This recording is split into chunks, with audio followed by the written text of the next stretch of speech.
Good afternoon, everyone. I hope you had a good week. I took a couple days off of work this week, and it felt nice and refreshing to work around the house for 2 solid days.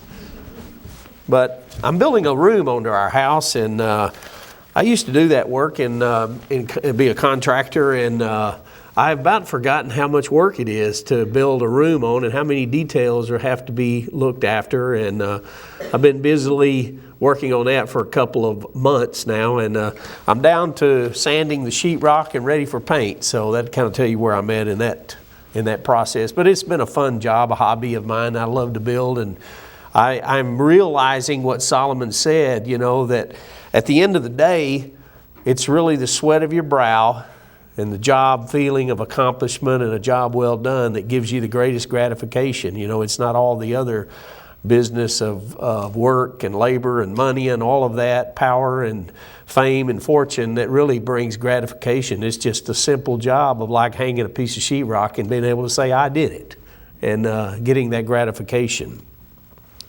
Hear, O heavens, and give ear, O earth, for the Lord has spoken, and I have nourished and brought up children, and they have rebelled against me. I guess reading today's headlines and listening to the news throughout the weeks, the past couple of weeks, this title here, or this chapter in the book of Isaiah, really rings loud in my ears. It's almost like reading the headlines of today's newspaper. Isaiah was one of the most prolific writers in the Old Testament. He was a man that was available to not only the leadership of his country there in Judah, in Jerusalem, but to the leaders of the royal families, but also to the religious leaders. And he saw what was happening and what was the actual disintegration over his lifetime of the nation of Judah, and he wrote a warning sign after warning sign.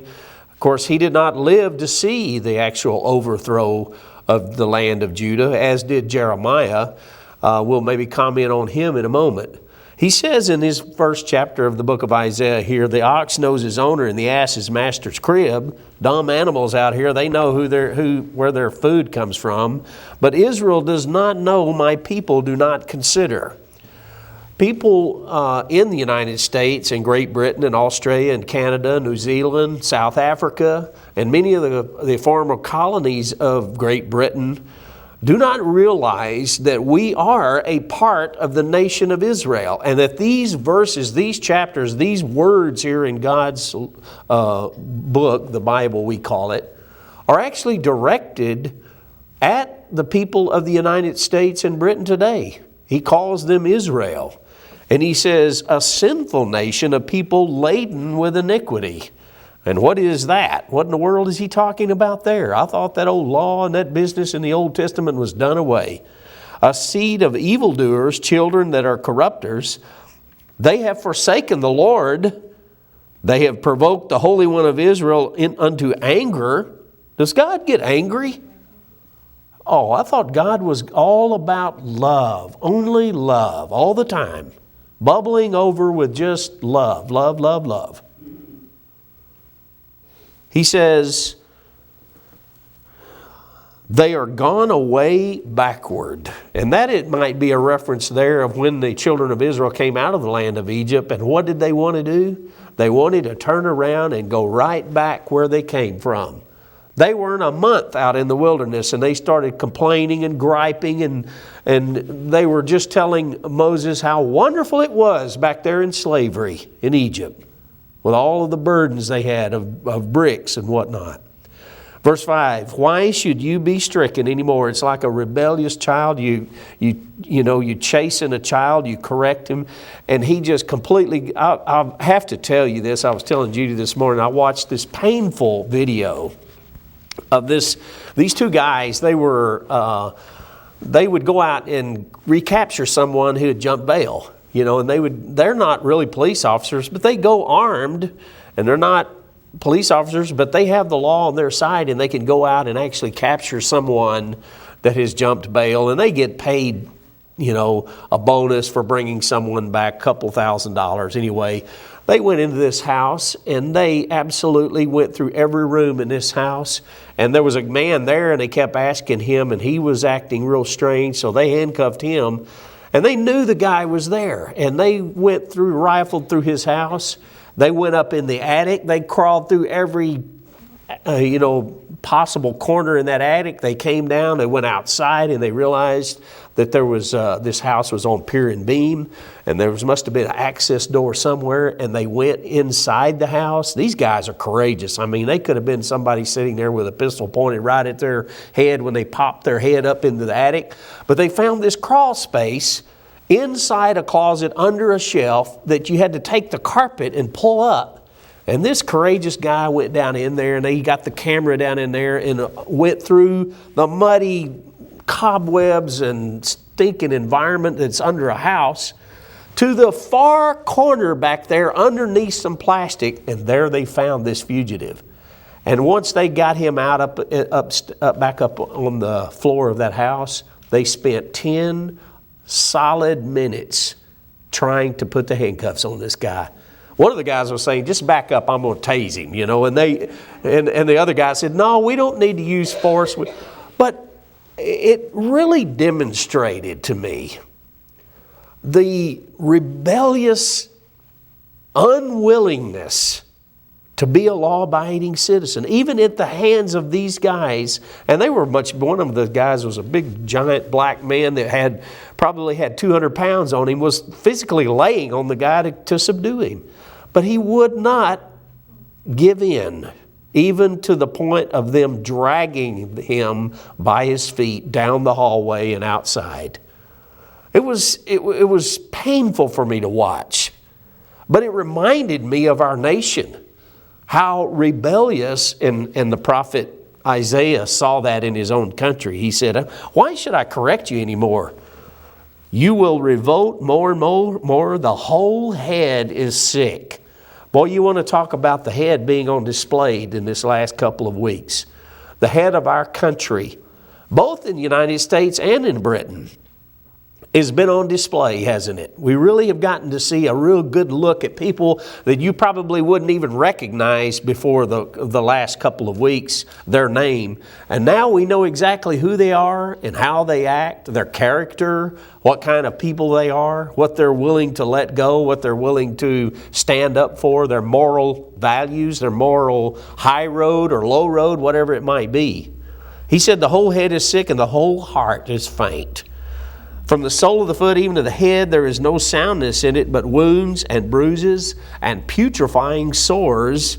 They have not been closed or bound up, nor mollified with ointment. They're so he's describing the nation as a body that is laying there in the hospital. It's got all of these cuts and abrasions and diseases, and nobody's even looking at it. The nurses aren't coming by to stitch him up. They're not taking ointment and cleaning the wounds and wrapping it.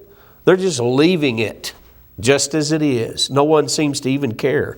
Your country is desolate. Your cities are burned with fire. Your land, strangers devour it in your presence.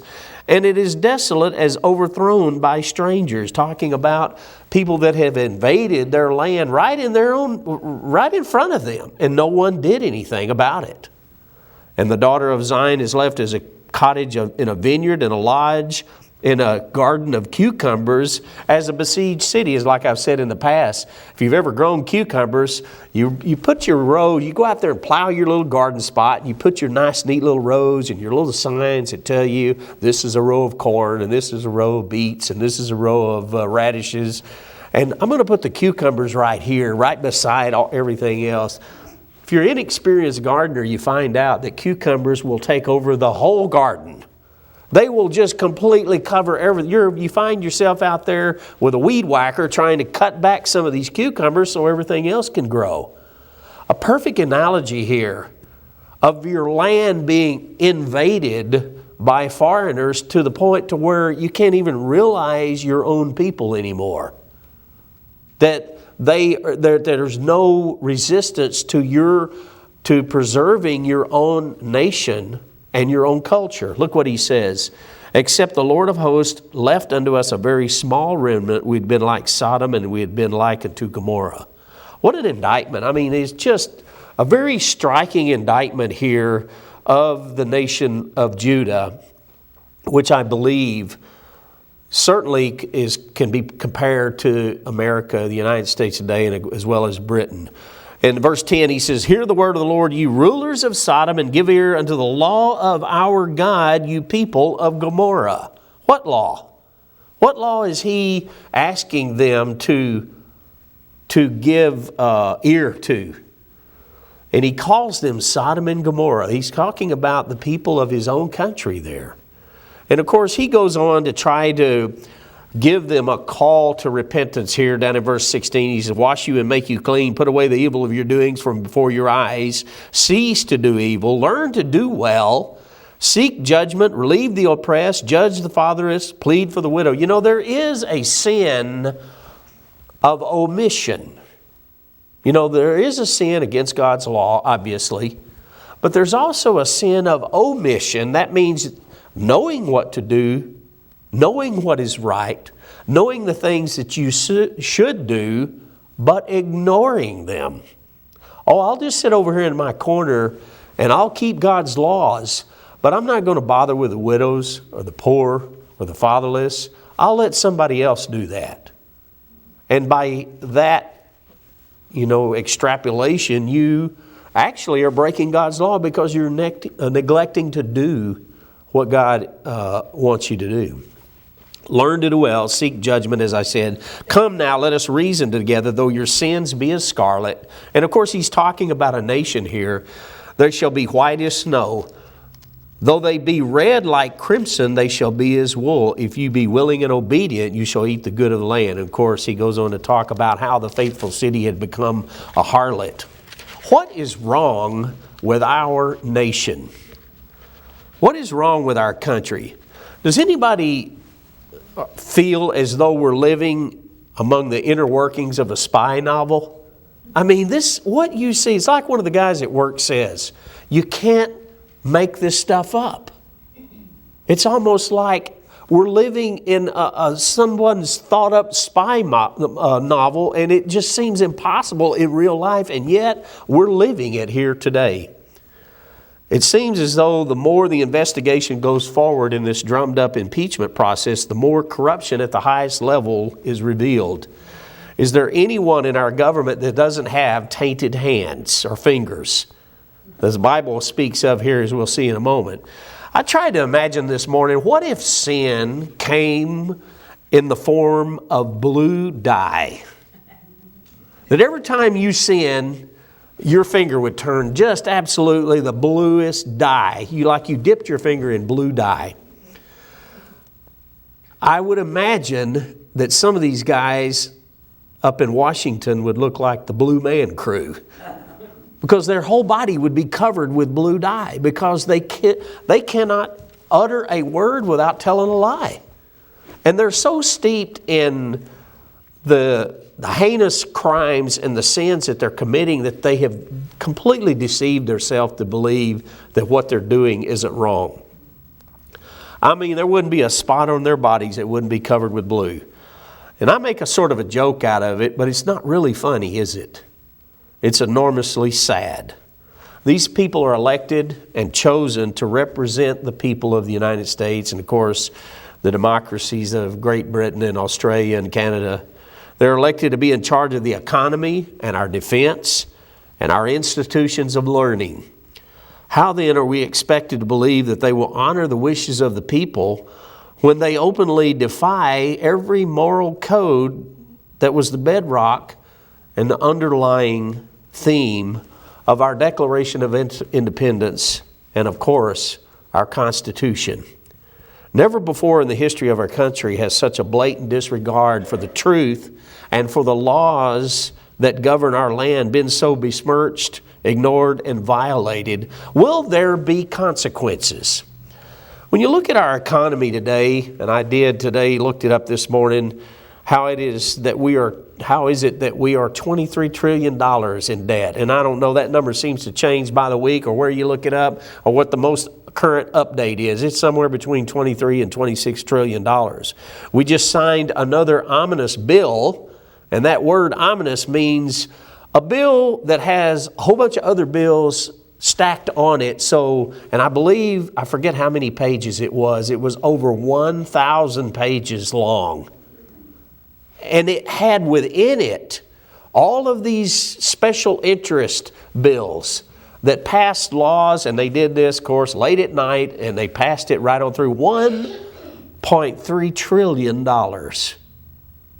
And, you know, we're wondering why we're in such incredible debt. You know, the deficit is almost $1 trillion itself. I think it's 980-something billion dollars. You know, if you had a household and you had so much money coming in and you know you have so much money going out, hopefully you're doing a budget every month like we do, where you take the total amount of the check and you write down all your bills and what's left over. Well, that's our budget that we have left to spend.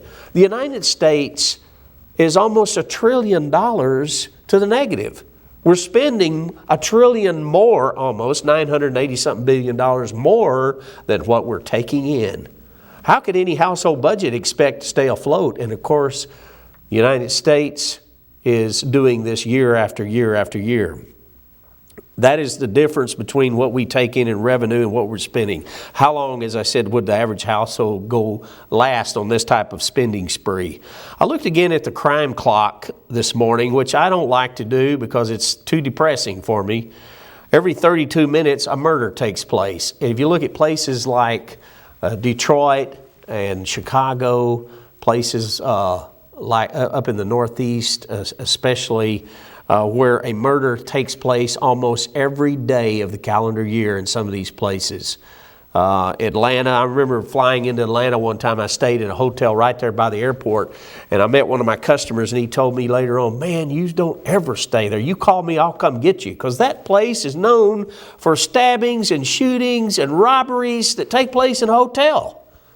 You know, I had to go down south here a couple of weeks ago, and I got to the hotel, and it was one of these, you know, down in the South Texas, especially in some of these remote towns, there's a lot of outdoor, like motel type, where you don't enter the main building, you go in and your door entry into the hallway, but you go outside and go down and go into your room.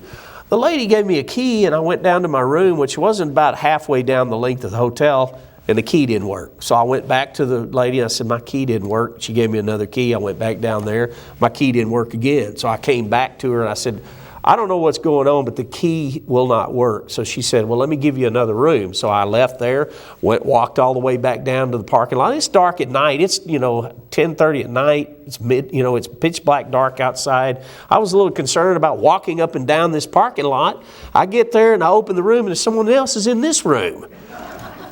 I'm so frustrated by now. I've got my clothes. I wanted to make a quick escape out of there, get my bag, my coat, my jacket, my pizza that I had for dinner that night. And I have all this stuff in my hands, and I made 4 trips back. I went back to the 3rd time. I said, we're going to try this one more time. And she finally gave me a key to get in that room. But every time I was standing there raking that key, I was looking over my shoulder thinking, I could get mugged out here at night, There's a danger of that happening. There are 25 every 25 minutes a burglary takes place. Every 42 minutes a car is stolen. Every 6 minutes a theft takes place. Every 3 minutes a rape happens. And every 2 minutes a robbery takes place. I don't know if I should share this story, but one of our members, I had a discussion with him last week, was telling me something that happened back in the 80s, late 80s, I believe it was, where they went down to a hotel room down in Florida, and they were on their way to Disney World. And they were standing there in their room, and the air conditioning went out in the building. It was something having to do with electricity, and it was hot during the summertime. And the doors of their hotel room, they opened to let a little bit of the breeze come through. And while they were standing there, they heard these footprints and, these foot tracks come running down the hallway. And they thought there were kids playing in the hallway. And in burst 2 men with guns in their hands. One of them stuck the gun to the gentleman's head, put him down in the seat, and rifled through all of the children's rooms while they were there. And of course, And the events that took place after that, he absolutely was able to grab the gun, and they wrestled down on the floor and eventually out into the hallway. And it was a hair-raising story. And eventually he took the gun from the gentleman, and the two robbers fled the scene. And he believes that it was a miracle that they were even able to get out the door, because the door was one that opens inwardly, and they were all up against the door while the struggling was going on. And he told me, I think God opened that door because we fell out into the hallway and the gun came loose, and then they ran away and they dropped the purse and the billfold. So they didn't get anything. And it was a hair-raising story, and I was so thankful that no one was hurt. But they were terrified for weeks and months after that about what happens when you can be outside and you're in your vacation mode, and then something so tragic can happen. Did you see that 96 members of M13 gang were arrested in New York this last week? You know, I looked that up. They are between 30 and 50,000 members of MS-13 that exist. And this is a gang that started back in the 80s and out in California as a result of some immigration laws or someone being deported. And now it's grown into 50,000 strong. There are between 8 and 10,000 of these MS-13 gang members in the United States. And of course, they're responsible for drug trafficking, arms dealing, human trafficking, murder, money laundering, extortion, kidnapping, robbery, illegal immigration, and the list goes on and on. They're allied with the Mexican mafia. They call them the Los Zetas, the Z's as they were called. These are commandos that came out of the Mexican army that are now the enforcement arm of the Gulf Cartel in Mexico. I said good for them when they caught these guys and arrested them. They probably need to go rake up a bunch more of them and deport them or put them in jail. But here's what is terrifying to me. I want to pray for the family members of those law enforcements that are out there publicly. Their names are out there as the ones that arrested these people, because these gangs are known for retaliation in a brutal way. Such is the country in which we live today.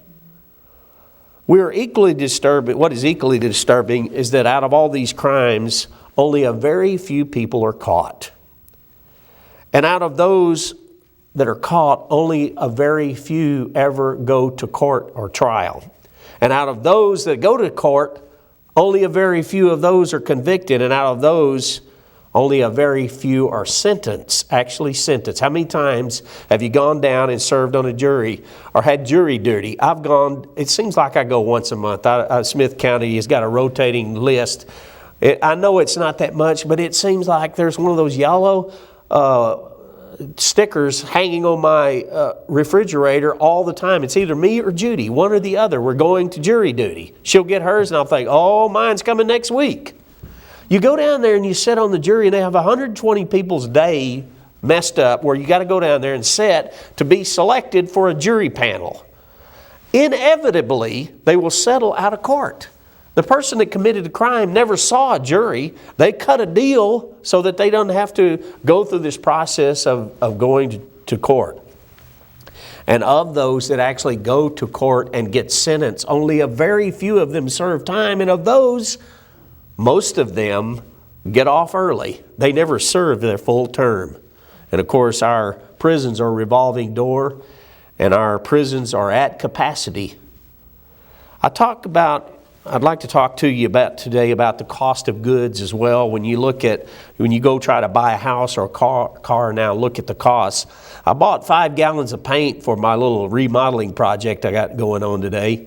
Not today, but this week. And I thought I'll buy the paint and the primer for the walls, and I'll get ready for tomorrow. And that way I'll be ready to go to work in the morning. I went in there and picked up a 5-gallon bucket of paint, which has been a 5-gallon bucket of paint all my life. Well, it's not 5 gallons anymore. It's 4.8 gallons now. You get the same price, but there's less in the bucket. And the gallons aren't gallon buckets anymore. Look at it. It's a few ounces less than a gallon. So you're getting less product and more cost. I don't know what these young folks are going to do. The price of medical expenses that are out there for drugs. I looked at one of my prescription drugs that I was given by the doctor, and I have insurance from my work that I go down there and I pay some copay or whatever. But the receipt for the bill was like $600. If I didn't have that insurance at work, I couldn't afford to pay $600. Neither can people who are without insurance. The cost of doing business anymore is stifling. I was telling somebody at work the other day, we were out on a job site, and he was telling me about him and his wife are having trouble, and they split up. And a couple days later, I saw him again, and I said, how are things with you and your wife? Well, we're talking again. We haven't moved back in together, but we're at least talking. I said, that's a great start, man. Things are tough on young people today that get married, because there's a lot of weight on the shoulders of young people to succeed and to have a new car and a new house and all these things that people that have worked 30 and 40 years acquire. The young people, it seems, are expected to live up to those standards. I said, did you know that there's a scripture in the Bible that said a new married couple was not to work for a whole year? They were to be supported by the community so that they would really bond and they'd have this weight of bills together for that whole year. He said, I never heard that. I said, well, that was the way God intended it to be. And it sure builds a strong relationship. After that whole year, can you imagine the bond that that couple would have? I mentioned here the trade relations with our United States and other countries of China. We have a $419 billion deficit with China. Of course, President Trump is trying to address those issues. These calculate to cost of productivity and loss of manufacturing jobs here in the United States. President Trump is imposing tariffs on China to try to curb this appetite for cheaper goods that are coming from China. You have to ask the question, though, how many people benefit from the lucrative deals that have been made with China and other nations? How will they accept these trade tariffs from a president that seems to be trying to make America great again? A president who places America first instead of last?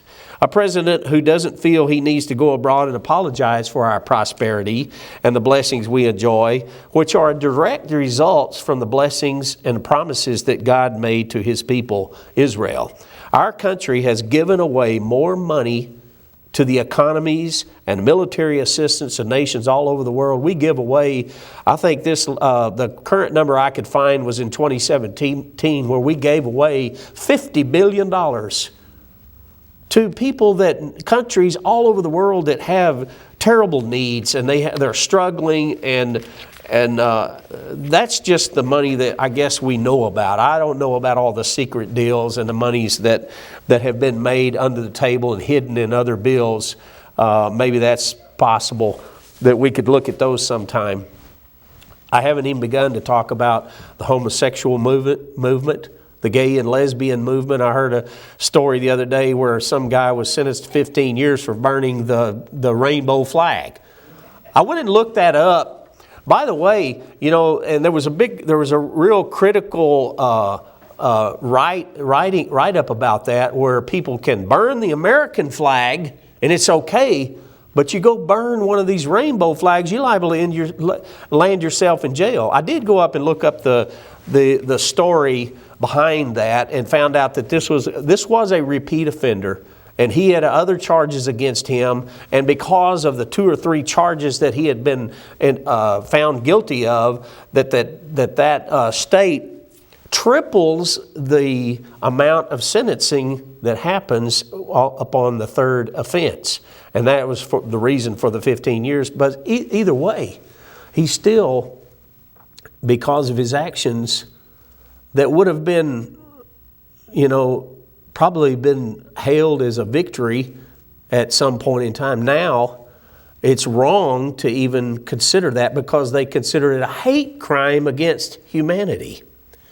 There are wars and the possibility of wars that exist in our world. We live in a dangerous world with many countries possessing nuclear, biological, and chemical weapons. We could talk about the terrorist organizations around the world.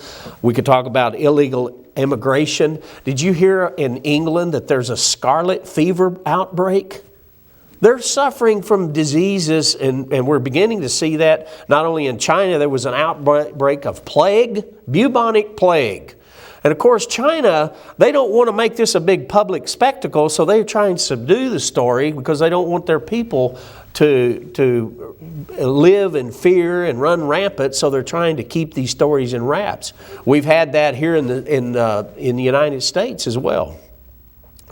Diseases that have been, practically eradicated are beginning to raise their ugly heads once again. We could discuss the national divide between countrymen. We had the motto, E pluribus unum, which means out of many, one. In 1957, they decided, I believe it was 1957, 56 or 57, they changed the motto to In God We Trust. Do we trust in God in the United States? The former national motto, E pluribus unum, as I mentioned here, out of many one, is no longer the case. The hatred and the guile towards fellow Americans is appalling. But then there is God. Where is God in all of this? Where is God when everything goes bad? Oh, you mean that God of the Old Testament, Stan? Yeah, I'm talking about that God that dwells. You mean the God that dwells in that old Bible I have tucked away in my house somewhere? Yeah, that God. In Isaiah the 59th chapter, I find it ironic that Isaiah wrote not only in the very first chapter of his prophecies here. Actually, these weren't prophecies when he wrote them. He was just writing what was going on in his country. He was writing and comparing what was going on to his country as it is compared to the Word of God, the righteous laws of God, and what he saw, the degradation. Here in Isaiah 59, he talks about national corruption and the consequences of what happens when you become so corrupt. He said, Behold, the Lord's hand is not shortened that it cannot save, neither is ear heavy that it cannot hear. But your iniquities have separated between you and your God, and your sins have hid His face from you that He will not hear. What laws or what iniquities is he talking about there? Well, he's talking about sin. You can look up the word iniquity. It means breaking the moral code, breaking God's law, breaking or committing sin. We know that 1 John 3 verse 4 says, sin is the transgression of the law. In Romans the 8th chapter, hold your place here. I'd like to go back and read one verse here. A lot of people credit Paul for doing away with God's laws. He was the one that made the statements that God's law is somehow done away. Believe it or not, the Bible says no such thing. Jesus said, not one jot or one tittle shall in no wise pass from the law till all things be fulfilled. He told the young man that asked him, what can I do to inherit eternal life? Jesus said, keep the commandments. Paul, even on several occasions, indicted the Jews because they were preaching one thing and doing another. He would say, you preach against adultery. Do you commit adultery? You preach against sacrilege. Or idolatry. Do you commit sacrilege? And he went on to quote many of the laws of God, and he later would say, behold, or that the laws of God are righteous and holy. But look here in the 8th chapter, just couple of verses here. Therefore, there is now no condemnation to them which are in Christ Jesus, who walk not after the flesh, but after the Spirit. Look at verse 2. For the law of the Spirit of life in Jesus Christ has made me free from the law of sin and death. Does that say made me free from the laws of God? No, it made me free from the law of sin and death, which was the penalty for breaking God's law, the atoning sacrifice of Jesus Christ. made me free from the law of sin and death. For what the law could not do in that it was weak through the flesh, God sending His own Son in the likeness of sinful flesh, and for sin condemned sin in the flesh. That was for me, that was for you, that was for the people that walked in Jesus' day and those before Jesus' time. But look at verse 4. That the righteousness of the law might be fulfilled in us. That we would live a righteous life because of the sacrifice and the reconciliation that was made between Jesus Christ, between God and man, the restitution of our condition, the setting aside of a righteous people for Himself, who walk not after the flesh, but after the Spirit. Does God have laws? Does God have laws in place that you might not be aware of? Let's look at one called gravity. You're affected every day, believe it or not, by a law called gravity. If you're on this earth here, you might not want to live on the earth, by the way, because on this earth there's a certain gravitational pull that is determined by the mass of this earth. And that tells you how much when you step on the scales, you weigh. Now, some of us are being pulled a lot harder than other folks by the gravitational pull. But if you were on, let's say, Pluto, it's a lot smaller planet. Let's say you weighed 100 pounds. I'll take it easy on everybody. Let's say you weighed 100 pounds. If you were on Pluto, you would weigh 6.7 pounds. I think I'm moving to Pluto. If you lived on, let's say, Neptune, you'd still weigh about 112 pounds, and Saturn about 106 pounds. If you lived on Venus, you'd weigh about 90 pounds, and on Mercury, 37 pounds. But if you lived on the Sun, now the Sun is a huge planet. It has a huge mass. Guess how much you would weigh? If you only weighed 100 pounds here, you would weigh 2,707 pounds on the surface of the Sun. So I guess the earth is not so bad after all, is it? This is the law of gravity. Things don't go floating out into space. It's a physical law. I like gravity. I like the fact that I get up in the morning and, my hairbrush is still laying there right by my bed. There are Newton's law of mechanics that he defined. He didn't make these laws. He only defined them, and you learned about these in your physical sciences. There are things that are stationary, remain stationary, and things that are in motion tend to continue in motion. There are laws of hydrodynamics, electromagnetism. I was studying electricity one time, and I wondered, why does a wire get hot? When you plug in a dryer or something like a hair dryer, and it's pulling a lot of amps, why does that wire get hot? A lot of people's houses have burned down because they've left something on like that. Well, believe it or not, those atoms and those electrons and protons that are spinning around the atoms within that electrical copper wire, because of that current moving down the stream of that copper wire, sometime it bumps those protons and electrons from one atom to the other, so they're actually moving from one atom to the other. And that causes friction and thereby causes heat. Electricity is a circuitous motion. It goes all the way from the electric plant where they generate electric, maybe a coal-fired plant or a natural gas-fired plant. That wire goes all the way into your house and in through the blow dryer that you're using in the morning and back down that negative wire all the way back to that plant. If you don't believe me, just touch one of those electric wires. I don't recommend anybody doing that. I have accidentally before, at nearly the cost of my life, got into an electric wire before. I could feel, while I was in contact with that wire, the pulses that were happening instantaneously at that electric plant.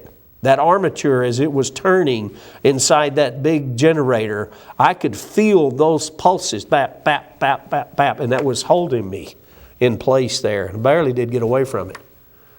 But I know what that felt like. I know that I really got a sense of what electricity feels like. There are laws that govern that. There are laws about thermodynamics and quantum mechanics. We use these unbreakable laws every day. In the oil field, we chart these gas recorders that are based upon the water column. And these young guys, they don't have any idea what in the world I'm talking about when I say a water column. Well, a column of water uses hydrostatic head pressure. That pressure, no matter whether you're in a 1-inch pipe vertical or a water tower. I said, you ever see a water tower? Do you know why a water tower is up there 130 feet in the air? Because at that height, it creates 60 pounds of water pressure for the community. The lower you come down, the lower the pressure. And it doesn't matter if you're in a 1-inch tube or a 36-inch piece of pipe standing straight up in the air. That water column weighs the same.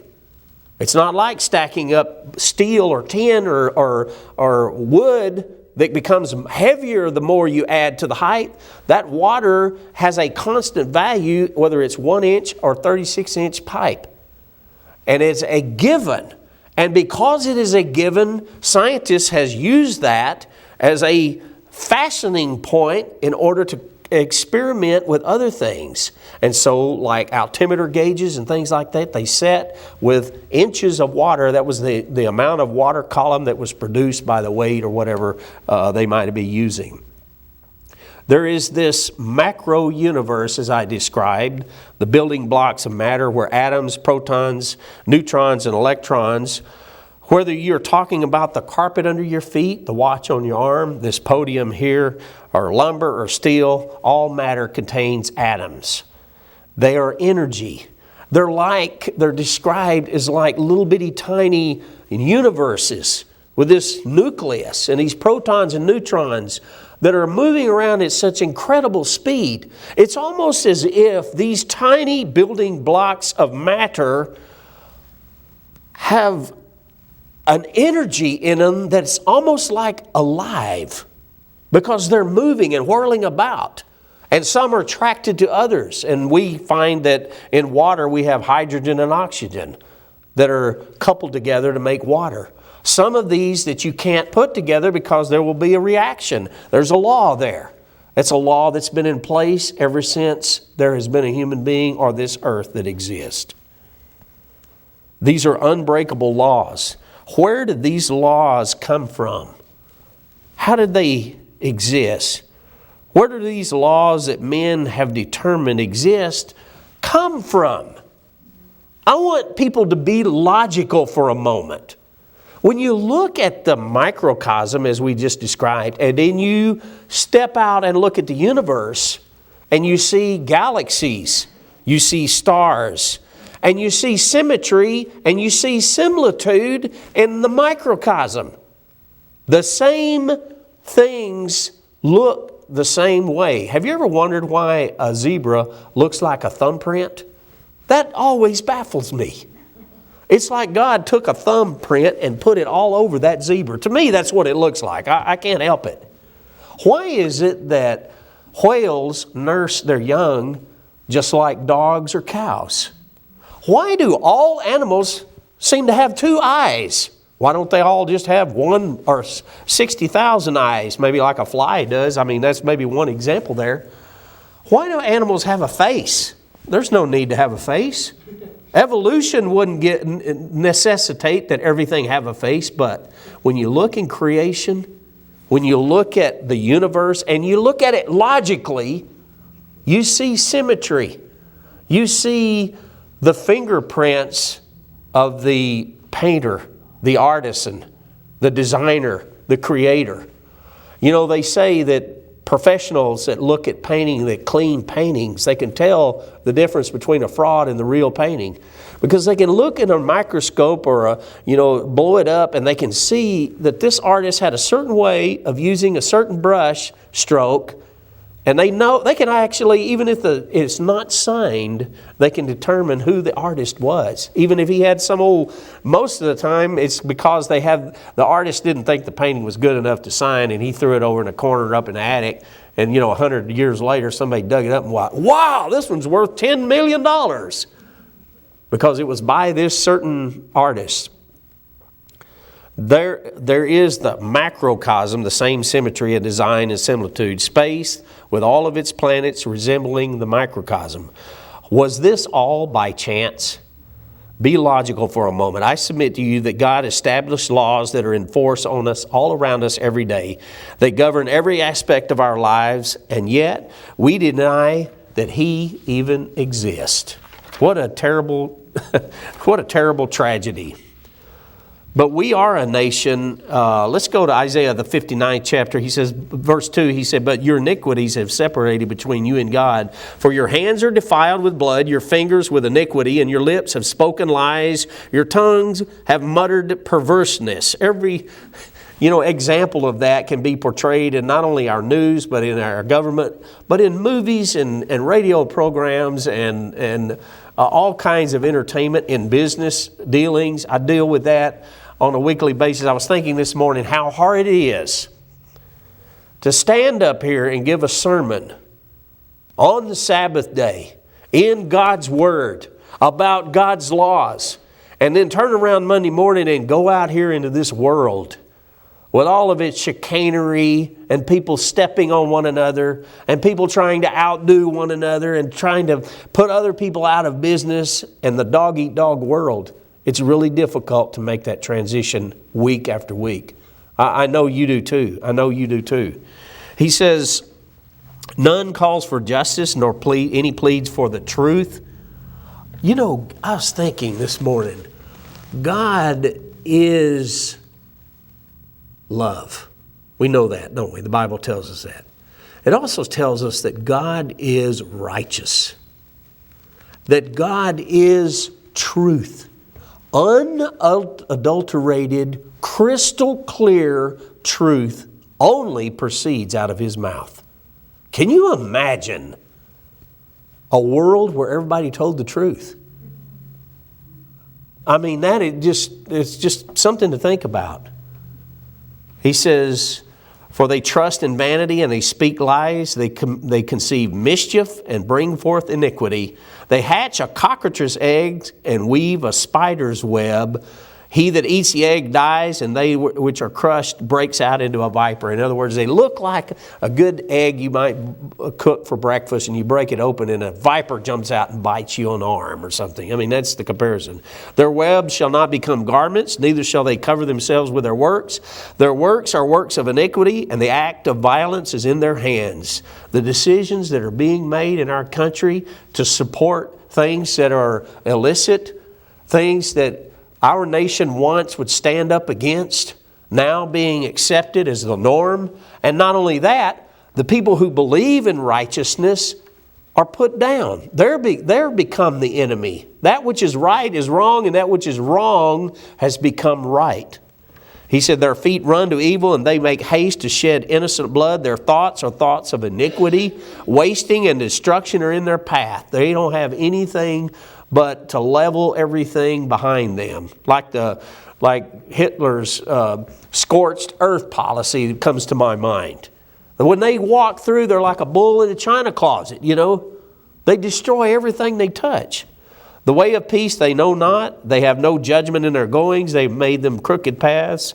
Whosoever goes therein shall not know peace. Therefore is judgment far from us. Neither does justice overtake us. We wonder why. We wait for light, but we behold obscurity, for brightness, but we walk in darkness. We grope for the wall like the blind. We grope as we had no eyes. We stumble at noonday, and in the night we are desolate places as dead. We are in desolate places as dead men. We roar like bears, and we mourn sore like doves. Oh, we got a big cry. We got a big mouth when it comes to what we're going to do. We look for judgment, but there is none, for salvation, and it is far from us. Isaiah wrote this as a warning to his nation, the condition of the body of his country. And he's trying to describe to them the degradation and the consequences for the actions of each of its citizens. For our transgression, notice he uses that word "our." He included everyone. Our transgressions are multiplied before you, and our sins testify against us. For our transgressions are with us, and as for our iniquities, we know them. It's almost as if he is gone from telling the people and warning the people to a sort of a plea directly to God. It says, our iniquities, we know what they are. In transgressing and lying against the Lord, and departing away from our God, speaking oppression and revolt, conceiving and uttering from the heart words of falsehood. How many lies have been told publicly this week in these trials and proceedings that we have seen? Oh, I want to bring out the blue ink, the blue dye. I really do. I want to see that happen. I would love to see every time somebody told a bold-faced lie that their cheeks would turn brilliant blue from the blue dye. Yea, truth fails, and he departs from evil, makes himself a prey, and the Lord saw it, and it pleased him that there was no judgment. And he saw that there was no man, and wondered that there was no intercessor. Therefore his arm brought salvation unto him, and his righteousness, it sustained him. For he put on righteousness as a breastplate. Here you can feel the tone shift to the description. You know, Isaiah was called the Messianic prophet. He saw him afar off. He never saw him, but he knew there was a need. For he put on righteousness as a breastplate and a helmet of salvation upon his head. And he put on the garments of vengeance for clothing, and he clad with the zeal as a cloak. According to their deeds, accordingly he will repay. Fury to his adversaries, recompense to his enemies. To the islands he will pay recompense. So shall they fear the name of the Lord from the west, and his glory from the rising of the sun. When the enemy shall come in the flood, like a flood, the Spirit of the Lord shall lift up a standard against them. And he goes on in the next chapter to talk about the future glory of Zion. There would be, how can a nation exist without laws? How can a nation exist that completely rejects the moral laws of God? Well, it can't. You know, there would be anarchy. There would be a total breakdown of society. It wasn't always like this in America. I believe in the beginning of the American colonies, up until the signing of the Declaration of Independence and the Constitution, that there was a large majority of the people who believed in God and believed in God's laws. But beginning in around the 1850s, you know, Charles Darwin was one that began to promote the idea of evolution. And it was initially met with resistance.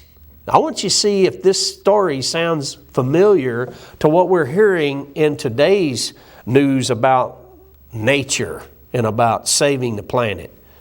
But by the 1870s, the scientific community began to accept evolution as fact, and they began to teach it in all the major universities. This position allowed the education system to remove God as the creator. And I believe that was a monumental shift. That was an enormous move. Because now, without God in the way, man was free from any moral or spiritual obligation to a non-existent God. A double backflip and a swan dive into immorality ensued, without any sense of consequences. The Roaring Twenties, as they were called. And up into the 50s and 60s, this rebellious attitude, the feminist movement came along. If it feels good, do it, was the motto. It seemed that the world could not find the bottom, and especially the nation of Israel. But like the sun shining in its strength, or perhaps better like the moon, the same moon that Adam and Eve looked at up there in the sky when they were created and they enjoyed. The same moon that Abraham saw when he was out there in the desert plains. The same moon that Moses saw, full moon, when he came out of Egypt by night. The same moon that Jesus gazed upon when he hung there on the stake. The same moon that exists today. is like God's laws that are there, that are still in existence. They are still as binding as they ever were, and breaking them still brings about the same consequences as they always have.